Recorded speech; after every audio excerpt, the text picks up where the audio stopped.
Good morning from Shimla. আজকে আমাদের সিমলা ভ্রমণের ডে 2। আজকে সিমলার সাইট সিইংয়ের প্ল্যান আছে। সিমলাতে আজকে নালডেরা আর যাব হচ্ছে কুফরি। গাড়ি বুক করে নিয়েছি আমি। কালকে ম্যালে গেছিলাম, ম্যাল রিজ এসব কালকে ঘুরেছি, তো ওখান থেকেই গাড়ি বুক করেছিলাম। আহ, গাড়ি আমাদের পার হেড পড়ছে 1600 টাকা করে। দুটো গাড়ি নিতে হয়েছে, কারণ যে 7 সিটার কার ছিল তার কস্টিং একটু বেশি ছিল। তো অ্যাভারেজে দেখলাম যে দুটো 4 সিটার নিলে, আমরা যেহেতু 7 জন আছি, দুটো 4 সিটার নিলে আমাদের একটু অ্যাভারেজে কম হচ্ছে, 1600 টাকা করে হচ্ছে, তো 3200 টাকায় দুটো গাড়ি হয়ে গেছে। আমাদের হোটেলটা, যে হোটেলে আমি আছি, হোটেল বাসান্ত, হোটেলটা গুরুদুয়ারার কাছে, তো গাড়ি গুরুদুয়ারার কাছ থেকে আমাদের পিক আপ করবে। আপনারা চাইলে কুফরি, নালডেরা এসব বাসেও ঘুরতে পারেন। এইচপিটিডিসির বাসও রয়েছে। এই আমি এখান থেকে আপনাদের দেখাতে পারি, এই যে নিচের রাস্তা, এই সামনে দিয়েই কিন্তু বাস চলছে, তো এই বাসে করেও যাওয়া যেতে পারে। হিমাচল ট্যুরিজমের যে ট্যুরগুলো আছে সেগুলো নেওয়া যেতে পারে। আকাশ কিন্তু আজকে একদম পরিষ্কার, প্রচণ্ড রোদ, আর একদম সুন্দর ভিউ, মানে হোটেলের বাইরে থেকে খুব সুন্দর ভিউ পাওয়া যাচ্ছে। তো দেখি আহ, কত কিছু দেখতে পারি। ফার্স্টে যাব হচ্ছে কুফরি। কুফরি হচ্ছে এখান থেকে 18 কিলোমিটার, কুফরির পর নালডেরা। আমার হিমাচল সিরিজের প্রথম দুটো ভিডিওতে রয়েছে কলকাতা থেকে দিল্লি জার্নি, দিল্লি ভ্রমণ, দিল্লি থেকে কালকা হয়ে সিমলা জার্নি। আর এই ভিডিওতে থাকবে সিমলার সাইট সিন। এখনও যারা আগের দুটো ভিডিও দেখেননি তারা এই ভিডিওর ডেসক্রিপশন বক্সে আগের দুটো ভিডিওর লিঙ্ক পেয়ে যাবেন। সেই ভিডিওগুলো অবশ্যই দেখে নেবেন। চলুন তাহলে এই ভিডিওটা শুরু করা যাক। Hey guys, welcome to my channel the Travelrick বং।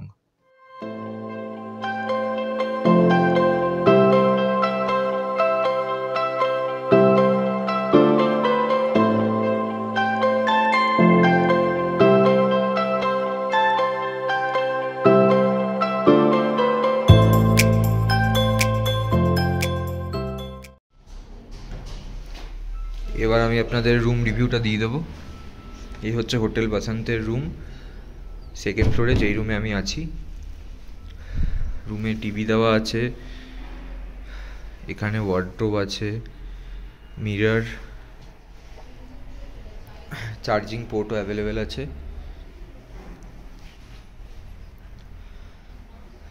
এখানে টি টেবিল আর টেলিফোন আছে, রিসেপশনে কল করা যেতে পারে। আর এই হচ্ছে উইন্ডো থেকে ভিউ। ব্যালকনিও আছে।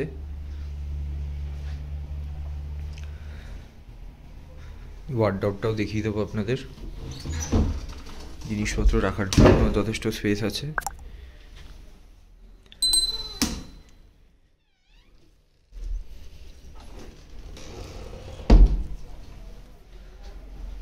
আর এই হলো বাথরুম। বাথরুমে গিজার অ্যাভেলেবেল আছে, বাথরুমেও যথেষ্ট স্পেসিয়াস বাথরুম, ওয়েস্টার্ন প্যান।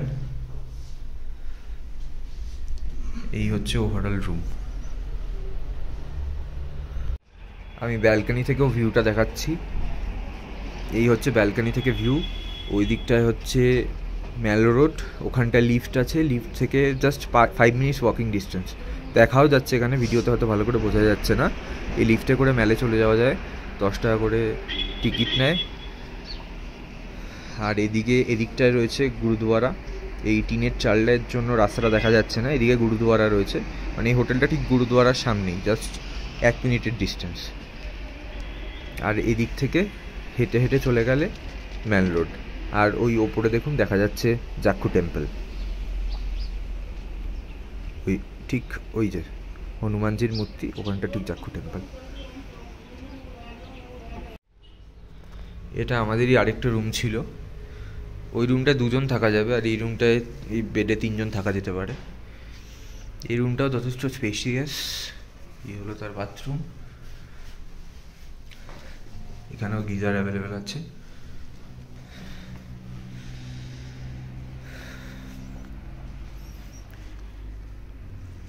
আর এখান থেকেও, মানে এই ব্যালকানিটা আর আমি আগে যে আমি যে রুমটা ছিলাম, যে রুমটা দেখালাম, সেই ব্যালকানিটা কানেক্টেড, পাশাপাশি দুটো রুম, সেকেন্ড ফ্লোরে।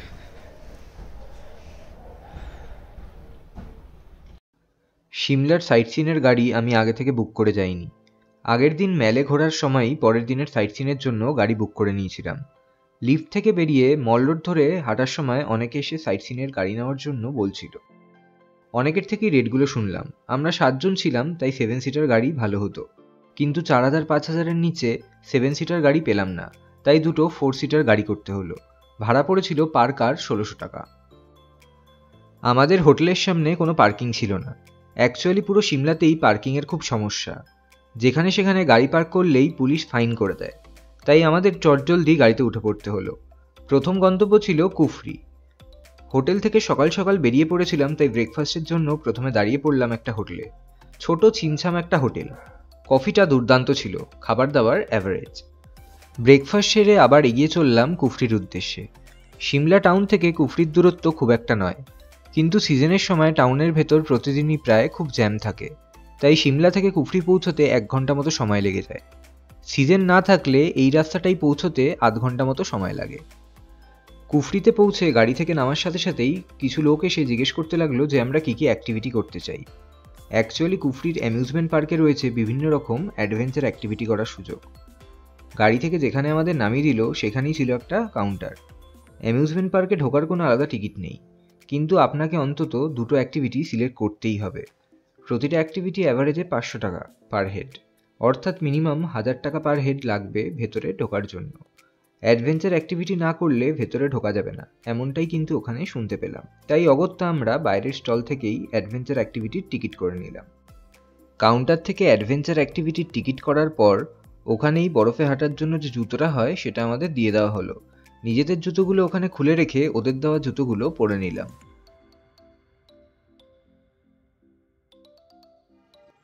কুফরিতে এই এক সমস্যা, ইদানিং কুফরিতে একটা জিনিস করেছে যে এখানে অ্যাডভেঞ্চার পার্কে আসলে আপনাদের কিন্তু মানে যে কোনো অ্যাডভেঞ্চার স্পোর্টস করতেই হবে, সেই টিকিট নিয়ে তবেই ভেতরে যেতে পারবেন, নাহলে কিন্তু ভেতরেই যেতে দেবে না। তো অগত্যা বাধ্য হয়ে টিকিট করতে হলো। তো অনেক রকমের অ্যাক্টিভিটি আছে, আমরা কোনটা নিলাম সেটা আমি ভেতরে গিয়ে আপনাদের জানাচ্ছি। কিন্তু এটা খুব বাজে জিনিস, মানে কেউ কেউ তো অ্যাক্টিভিটি না করে ঘুরতেও চায়, তো তাদের পক্ষে কিন্তু খুবই অসুবিধা। কারণ একটা টাকা দিয়ে আপনাকে টিকিট করতে হবে 1000 বা 2000, অনেক রকমের কম্বিনেশানই আছে স্পোর্টস অ্যাক্টিভিটির, সেগুলো আপনাদের ভেতরে গিয়ে জানাচ্ছি। বাইরের কাউন্টার থেকে অ্যাডভেঞ্চার অ্যাক্টিভিটির টিকিট না করে আপনারা চাইলে ওখান থেকে এগিয়ে এসে অ্যামিউজমেন্ট পার্কের গেটের সামনে যে কাউন্টার রয়েছে সেখান থেকেও টিকিট কাটতে পারেন। কুফরির এই অ্যামিউজমেন্ট পার্কে 6 থেকে 7 ধরনের অ্যাডভেঞ্চার স্পোর্টসের সুযোগ রয়েছে। তাছাড়াও রয়েছে শপিং সেন্টার। যারা শুধুমাত্র প্রাকৃতিক দৃশ্য উপভোগ করতে সিমলা ঘুরতে যেতে চান তারা চাইলে কুফরি অ্যাভয়েডও করতে পারেন, কারণ অ্যাডভেঞ্চার স্পোর্টস ছাড়া এখানে তেমন কিছু নেই দেখার মতো। এখানে পাহাড়ের যা ভিউ দেখা যায় সেটা নালডেরা বা সিমলার আশেপাশের অন্য জায়গা থেকেও সেম ভিউ পাওয়া যায়। তাই অ্যাডভেঞ্চার স্পোর্টস, স্কিং এসব না করতে চাইলে কুফরিটা বাদ দিয়ে বাকি জায়গাগুলো ঘুরে দেখতে পারেন। কুফরি বাদ দেওয়া মানে আমি অ্যাডভেঞ্চার পার্কের কথা বলছি। কুফরিতে থাকার জন্য হোটেলও আছে বেশ কয়েকটা। যারা সিমলার ভিড়টা অ্যাভয়েড করে একটু নিরিবিলিতে থেকে প্রকৃতি এনজয় করতে চান তারা কুফরিতে হোটেল খুঁজে নিতেই পারেন। এবার আসি অ্যাডভেঞ্চার স্পোর্টসে। কুফরির এই অ্যামিউজমেন্ট পার্ক বা অ্যাডভেঞ্চার পার্কে যে সমস্ত অ্যাডভেঞ্চার অ্যাক্টিভিটিগুলো রয়েছে সেগুলো হলো zip lining, sky swinger, hanging bridge, go karting, bungee trampoline, frisbee, winter skiing, kangaroo jump ইত্যাদি, যার মধ্যে আমি নিয়েছিলাম 4টে অ্যাডভেঞ্চার অ্যাক্টিভিটি। প্রথমেই করে নিলাম জিপ লাইনিং। এখানকার জিপ লাইনটা অনেকটাই ছোট, 20 থেকে 30 সেকেন্ডের মধ্যে পুরোটাই কভার হয়ে যাবে। এটার মূল্য কখনোই 500 টাকা হতে পারে না, একদমই ভ্যালু ফর মানি নয়।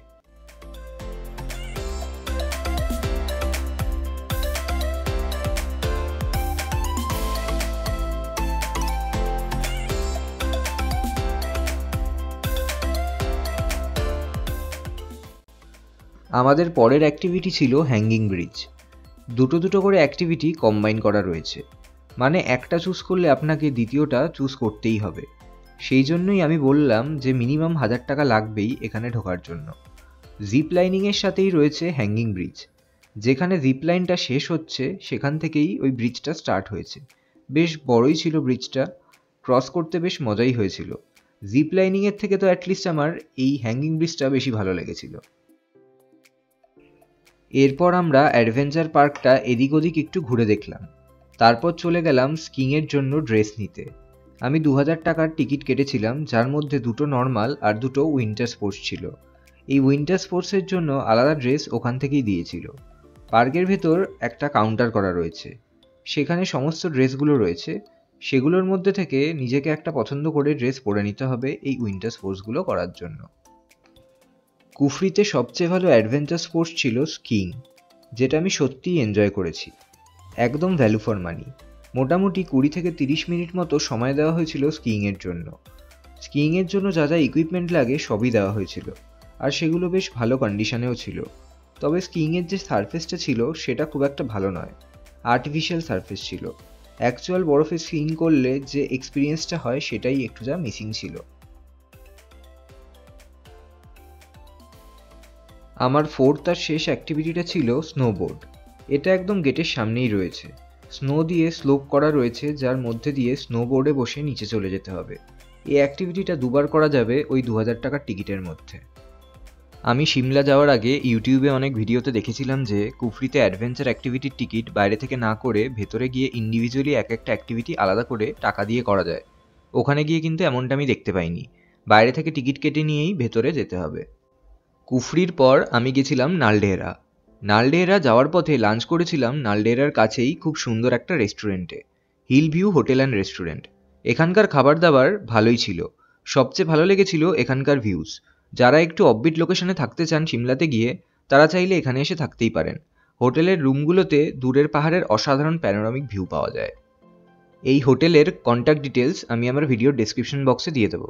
কুফরি থেকে নালডেহরার দূরত্ব 25 কিলোমিটার, যেতে সময় লাগে ঘন্টাখানিক মতো। নালডেহরাতে পায়ে হেঁটে ঘোরা যায় না, আপনাকে ঘোড়ার পিঠে চড়েই ঘুরতে হবে। সিমলার সাইট সিন স্পটগুলোর সিস্টেম এমনই করে রাখা হয়েছে যে আপনি নিজের ইচ্ছে মতো ঘুরতে পারবেন না। ওখানে যা সিস্টেম চলছে সেটাই আপনাকে ফলো করতে হবে। ওই রাস্তাটা অনায়াসে পায়ে হেঁটে ঘোরা যায়, হয়তো সময় একটু বেশি লাগবে, কিন্তু হেঁটে ঘোরাটা সম্ভব। তবে যাদের হাঁটার অভ্যাস কম তাদের জন্য ঘোড়ায় চড়ে ঘোরাটাই ভালো। এখানে পার হেড 500 টাকার টিকিট লাগে।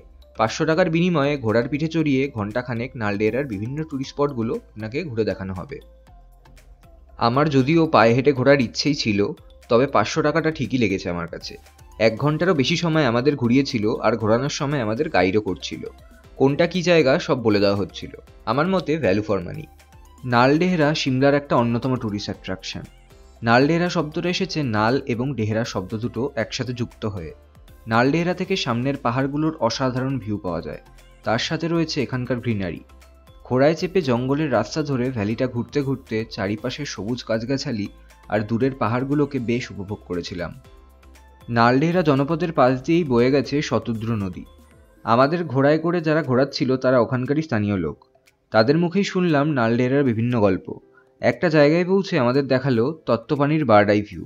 তত্ত্বপানি সিমলা থেকে 52 কিলোমিটার দূরে শতদ্রু নদীর তীরে অবস্থিত ছোট্ট একটি গ্রাম। হাতে একদিন বেশি সময় থাকলে সিমলা থেকে তত্ত্বপানি ঘুরে দেখা যেতে পারে। হাতে সময় কম থাকায় সিমলার সাইট সিনের জন্য আমার একদিনই বরাদ্দ ছিল, তাই দূর থেকেই তত্ত্বপানি দেখে এগিয়ে চললাম।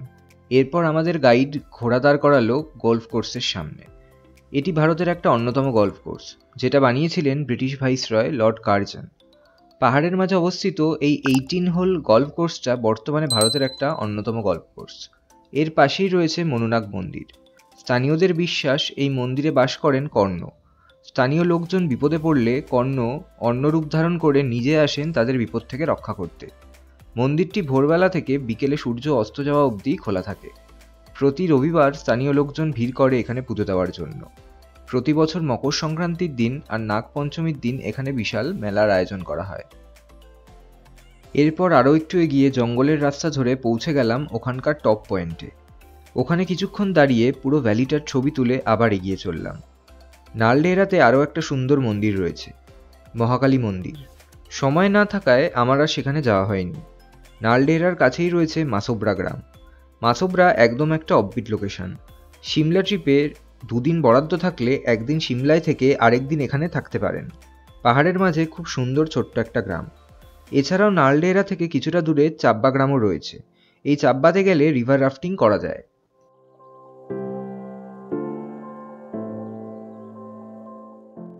কুফরি আর নালডেরা ঘুরে আবার সিমলায় ফিরে এলাম। আমাদের লিফটের সামনে নামিয়ে দিল। এরপর জাক্ষু টেম্পল ঘুরেছিলাম, কিন্তু সেই ভিডিও ফাইলটা করাপ্টেড হয়ে যাওয়ায় সেটা আর এখানে দেওয়া যায়নি। জাক্ষু টেম্পল যেতে গেলে রোপওয়ে করে যাওয়া যেতে পারে, যেরমভাবে আমি গেছিলাম। এছাড়াও গাড়ি ভাড়া করে যাওয়া যেতে পারে। একটা 4 সিটার গাড়ি আপ ডাউনের জন্য 800 থেকে 1000 টাকা নিতে পারে, যদি আপনারা মল রোড থেকে গাড়ি ভাড়া করে যান। জাক্ষু টেম্পল ঘুরে মল রোডে চলে এলাম। মল রোড থেকে হাঁটতে হাঁটতে পৌঁছে গেলাম বিখ্যাত সিমলা কালীবাড়িতে। 1845 সালে এক বাঙালি ব্রাহ্মণ রামচরণ ব্রহ্মচারী এই কালী মন্দিরটি স্থাপন করেন জাক্ষু হিলে। পরবর্তী সময়ে ব্রিটিশরা যখন ভারতে আসে, তারা এই মন্দির স্থানান্তরিত করে বর্তমান স্থানে নিয়ে আসে। এই মন্দিরে বিগ্রহ শ্যামাকালী। অনেকের মতে সিমলা শহরের নামকরণ হয়েছে এই শ্যামা নাম থেকেই।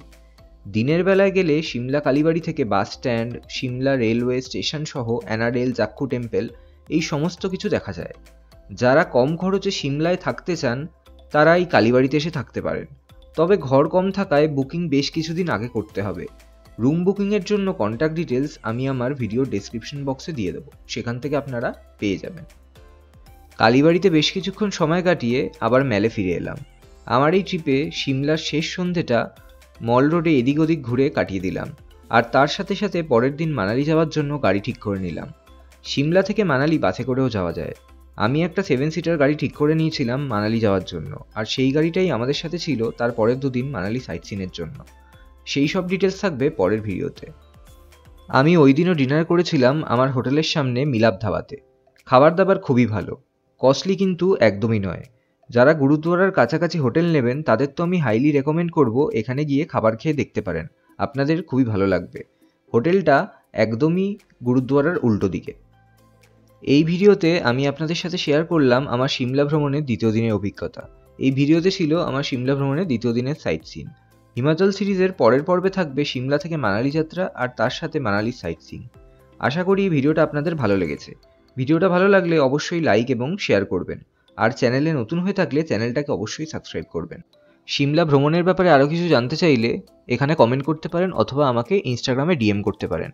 তাহলে চলি, এবার দেখা হবে আগামী ভিডিওতে। সবাই ভালো থাকবেন।